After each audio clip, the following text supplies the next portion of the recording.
Добре дошли в дебата. Ами това мястото, където сплъскваме суровата реалност на пътя с, а, с бруталните факти на пазара.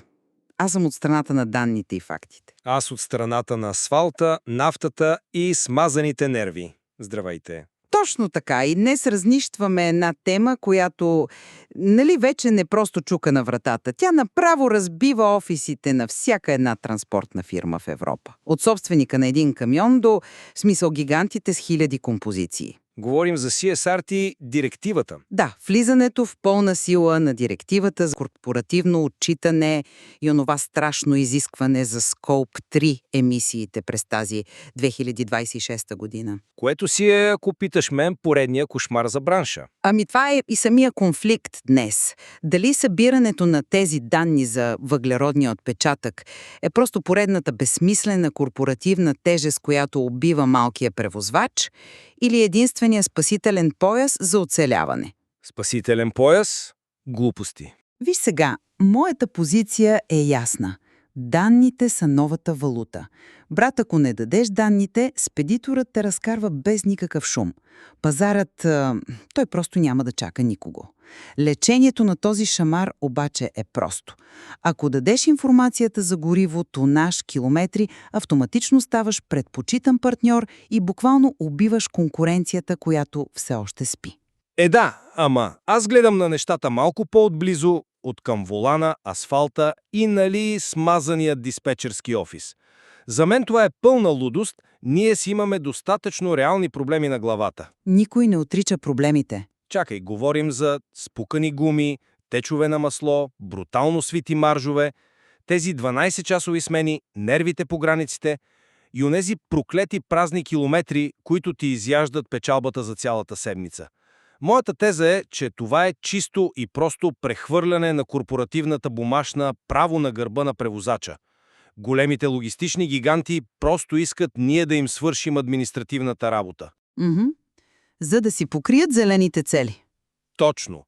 Да им платим масрафа за зеления имидж, докато момчетата, които реално въртят геврека и държат икономиката жива, са на ръба на, как му казваха експертите, когнитивното претоварване. Разбирам съпротивата ти напълно. В смисъл, никой не обича новите регулации, сигурна съм в това. Но светът на логистиката вече се промени необратимо. Директивата задължава всяка голяма компания в Европейския съюз да докладва въглеродните си емисии. И тук е тънкия момент. Тънкият момент, че ние го отнасяме. Да, защото те не докладват само своите емисии. Законът ги задължава да докладват емисиите по цялата си верига на доставки. Тоест, докладват емисиите на абсолютно всеки един превозвач, с когото работят. Ужас. Когато гиганти като DHL, Amazon или големите автомобилни заводи правят отчетите си, твоят въглероден отпечатък като техен подизпълнител е задължителна част от одита им. Няма мърдане. Виж сега, ти виждаш голямата картина от високо, от някакъв офис. Нека те сваля малко на земята при нас. Ти въобще знаеш ли какво означава това на практика за една фирма с 5 или 10 камиона? Означава адаптация. Означава фалит. Това не е просто някакъв чекбокс в системата. Ние в момента се борим за оцеляване на базово ниво. Знаеш ли какво е това когнитивно претоварване? Оператора, диспетчера, шофьора, тези хора взимат хиляди микрорешения на ден. Неясно съм с напрежението, но... Само за да запазят товара, да спазят времето и да не се пребият някъде по магистралите. И върху целият този абсолютен хаос, облечен в брезент, сега някакъв костюмар в Брюксел се опитва да ни лепне етикет «Дай ми данни». Съжалявам, но повечето стари кучета в бранша умишлено крият или просто игнорират тези неща. Физически и психически е невъзможно да се събират тези данни на ръка. Че е трудно е. Но това игнориране, за което говориш, това е рецепта за бърз фалит. Спедицията вече не ти се обажда просто да те попита за цена на километър, нали? Ами питат за свободни камиони предимно. Да, обаче изискванията им стават брутално конкретни. Ако сега ти се обадят, могат ли веднага да получат пълна справка за последните ти 20 товара? Искат да знаят колко точно километра си изминал по конкретната заявка? Абсурд. колко литра гориво си изгорил специално за нея, какво е транзитното време и какъв е бил точният тонаж. Истината е, че 90% от малките фирми в момента просто мигат на парцали при такъв въпрос. И с право мигат. Чакай малко, ти сериозно ли ме питаш за тези 20 товара? Как изобщо очакваш един изморен шофьор, който току-що е приключил битката с трафика около Виена, спал е в кабина метър на 2 и е ял един сандвич, да ти смята грамове въглероден диоксид? Не, шофьорът не трябва да ги смята. Ние управляваме 40 тонни машини, бе човек, не екселски таблици. И дори да прехвърлиш проблема на диспетчера в офиса, мислиш ли, че той има време? Този човек работи на 3 монитора. Отворен му е Тимоком, гледа GPS-ите, търси обратни товари, разправя се с клиенти. И точно за това? И сега ти искаш той да седне и ръчно да вади километри и литри нафта за всяка една отделна палета на Амазон. Това е пълна лудост. И точно тук е големия проблем в менталитета на стария оператор. Вие продължавате да мислите за тези данни като за някакъв ръчен труд. Ами какъв е? Живеем в ерата на телематиката и дълбоката софтуерна интеграция. Проблема не е в липсата на технологии, а в отказа ви да ги използвате правилно. Данните не се пишат на хартия, не се диктуват по телефона. Тогава как става, ако не е на ръка? С магия? Става чрез API интеграции. Повечето модерни камиони имат FMS, онази Fleet Management System, която е вързана директно към компютъра на влекача. Компютъра знае точно колко гориво е влязло милисекунда по милисекунда, знае точното тегло от сензорите, знае GPS-координатите. И телематиката го праща. Точно така. Тази информация отива във вашата телематика, оттам тя си говори директно с TMS-а, софтуера на големия спедитор. Данните се прехвърлят автоматично, DSV получават стойностите в реално време, превърнати в CO2 еквивалент, без твоят диспетчер дори да натисне едно копче. Това е механизма. Но собственикът трябва да инвестира в тези интеграции. Охо! И стигаме до ядрото на проблема. Ти сама го каза. Собственикът трябва да инвестира. Знаеш ли колко струва тази безпроблемна API интеграция? Струва пари, да. Бизнес е. Говорим за 1000 евро първоначална такса, плюс месечни абонаменти за софтуер и сапорт. А аз трябва да платя от джоба си, от моите изтънели маржове, за да може огромната спедиция да си има автоматизирани данни за отчетите. Това е възмутително. Да, ти плащаш за собствената си инфраструктура. Това е инвестиция. Но за да разбереш защо нямаш избор, трябва да влезем малко в механиката. Да поговорим за upstream и downstream. И какво общо има тези корпоративни термини с моя камион? Имат абсолютно всичко общо. Представи си автомобилната индустрия. Upstream е доставката на суровини към заводите. Твоят камион товари части от България и ги кара в Германия, за да се сглоби двигателят. Ясна е логиката. После имаме downstream. Готовата стока пътува към клиента, автовозите карат колите към шоурумите. Физическата работа я вършиш ти. Но големия завод е задължен по закон да репортва тези Scope 3 емисии категории 4.9 от стандарта. За да не отнесе милиони глоби, завода казва на спедитора: дай ми данните. Спедитора се обръща към кого? Към теб. Ако не подадеш данните, цялата верига нагоре се чупи. Разбирам механиката, убеден съм, че са притиснати. Но аз ще ти кажа кои категории познава българския превозвач. Познава категория «Висят 4 часа на рампата и никой не ми плаща престоя». Познава категория «Търся си обратен товар трети ден». Това са стари проблеми, които... Стари, но реални. Ето го моя контраргумент. Поставям под огромно съмнение дали това прехвърляне на отговорност ще донесе дори 1 евро повече реални пари за превозвача. Очакваш директно увеличение на ставката ли? Точно така. Ти ми говориш за брутално конкурентно предимство. Аз виждам поредния безплатен труд и допълнителен разход. Спедицията ми извива ръцете. Или софтуер, или няма товар. Добре, правя интеграцията. Вдигат ли ми ставката на километър заради това? Плащат ли ми 5 цента отгоре, защото съм зелен и им давам данните? Не. Маржът си остава същият, разходите се вдигат. Това не е предимство, това е рекет. И точно тук грешиш фундаментално. Търсиш директната надценка. Икономиката на данните обаче не работи по този начин.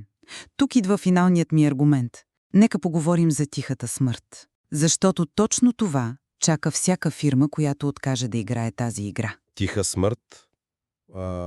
Звучи доста драматично. Драматично е, защото е абсолютно невидимо.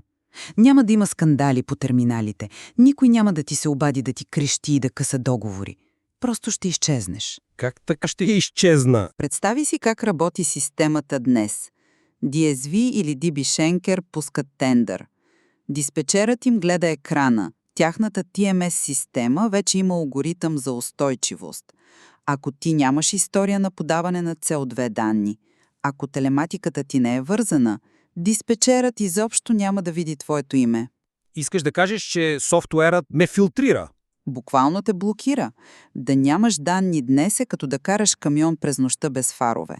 Двигателят работи, нафтата гори, ти се движиш, но другите коли на пазара изобщо не те виждат. Катастрофата е сигурна. На екрана в Германия ти си отцветен в сива. Спедицията дава товара на следващия, чието данни светят в зелено. Разликата вече не е в това дали можеш да свалиш цената с 2 цента. Разликата е в информацията. Ако даваш данни, сядаш на VIP масата. Ако не, телефона просто спира да звъни. Знаеш ли, трябва да призная, че аргументът ти за алгоритмите е плашещо реалистичен. Нали? Аз самият съм виждал как някои платформи вече въвеждат такива филтри. Разбирам я тази тиха смърт. Осъзнавам, че ако големите затворят крана, бизнесът умира бавно. Камионите спират, лизингите се трупат и край. Липсата на данни действително означава загуба на бизнеса. Тогава защо продължаваш да се съпротивляваш толкова яростно? Защото това, че се случва, не го прави по-малко несправедливо. Аз ти говоря от гледна точка на малкия бизнес. Тази перфектна корпоративна машина безмилостно мачка малките играчи.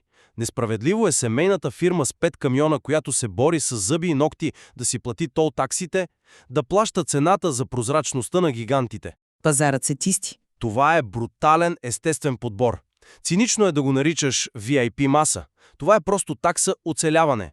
Плащаме десетки хиляди евро за софтуери, само за да имаме привилегията да се състезаваме за същите смазани маржове. Виж, никъде не съм казала, че пазарът е честен. Аз ти казвам какви са правилата. И точно защото е такса оцеляване, ти трябва да си първият, който ще я плати, за да я превърнеш в оръжие. Оръжие. Как точно? Помисли. Когато 30 или 40% от пазара отпадне през следващите 2 години, защото старите кучета отказват да се дигитализират, какво става с тези, които остават? Ами, остава повече пазарен дял за тях. Точно така. Техните камиони са пълни, алгоритъмът е изчистил конкуренцията. И тогава, когато ти си един от малкото интегрирани превозвачи за даден маршрут, тогава започваш да диктуваш условията.